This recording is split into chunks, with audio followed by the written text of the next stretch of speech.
ये तस्वीरें हैं देवाल विकासखंड के ओडर गांव की, जहां ग्रामीण 2013 की आपदा में बहे पुल की मांग अब तक कर रहे हैं। लेकिन अफसोस, पिछले 7 सालों में इस पुल का निर्माण तो नहीं हो पाया। लेकिन हर साल बरसात खत्म होते ही ग्रामीण अपने संसाधनों से लकड़ी का अस्थायी पुल बनाकर जान जोखिम में डालकर आवाजाही करते रहते हैं। दरअसल 2013 की आपदा में पिंडर क्षेत्र में अधिकांश पुल आपदा की भेंट चढ़ गए थे, जिनमें से अधिकांश बन भी चुके हैं।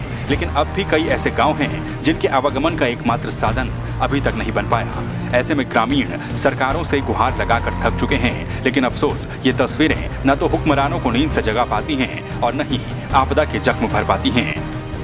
और हमारी झूला पुल था, उसमें हम अपनी टेम्परेरी व्यवस्था एक लकड़ी का पुल बनाते हैं। पूरे ग्रामवासी अपने मेहनत लगा के वहाँ पर काम करते हैं। हम 7 या 10 दिन में हम वो लकड़ी का पुल को तैयार करते हैं। अगले बारिश में वो बह जाता है, उसके बाद फिर हमको ट्रॉली की सहारा लेना पड़ता है। ट्रॉली भी कभी चलती है, कभी नहीं चलती है। कभी इसी दौरान हमारे वहाँ 3-4 आदमी ट्रॉली में फंसे रहे 2-2, 3-3 घंटे तक। फिर भी शासन ने हमारे पुल को स्वीकृति देने के लिए भी स्वीकृति भी नहीं हो पाया है। वहीं लोक निर्माण विभाग थराली के अधिशासी अभियंता बोलचंद गुप्ता ने जानकारी देते हुए बताया कि जब तक ग्रामीण लकड़ी के पुल को तैयार नहीं कर लेते, विभाग ट्रॉली को बंद नहीं करेगा।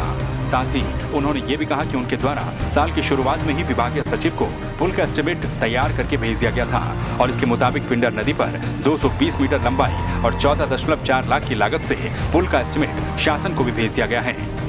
तो इसको स्पष्ट कर दूं कि जो ट्रॉली है वर्तमान में वो गतिमान है, ट्रॉली चल रही है और ट्रॉली तब तक चलेगी जब तक वो पैदल पुल बन नहीं जाता।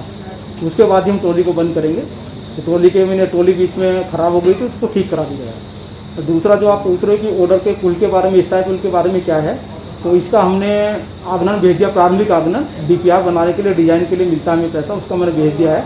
और ये 5 फरवरी 2020 को मुख्य अभियंता महोदय पौड़ी के द्वारा अपर मुख्य सचिव लोक प्रशासन को चला गया स्वीकृति के लिए। वहीं कांग्रेस ने भी सरकार पर निशाना साधते हुए कहा कि वर्तमान सरकार आपदा से छूटे कामों को अभी तक पूरा नहीं करवा पाई है। थराली उपचुनाव में भी सरकार के मंत्री आपदा में बहे पुलों को बनाने का वादा करके चुनाव जीते हैं। बात है, पूरा गांव आज भी जो है बहुत खतरे की जद में है। 2013 की आपदा में झूला पुल बहने के उपरांत आज तक पुल नहीं बना। उपचुनाव में माननीय मुख्यमंत्री जी स्वयं आए थे, उनके प्रभारी आए थे, उन्होंने कहा था 1 माह में पुल बनेगा। लेकिन आज भी लोग जो है जान को जोखिम में डालकर चल रहे हैं, लकड़ी के डंडों के सहारे चल रहे हैं। ये बहुत दुर्भाग्य की बात है। बहरहाल आरोप प्रत्यारोप और लगातार बन रहे एस्टीमेट के बीच दिक्कतें तो ग्रामीणों को ही झेलनी पड़ रही हैं। लेकिन ये दिक्कतें कब खत्म होंगी पता नहीं। संवाद 365 के लिए थराली से गिरीश चंदोला की रिपोर्ट।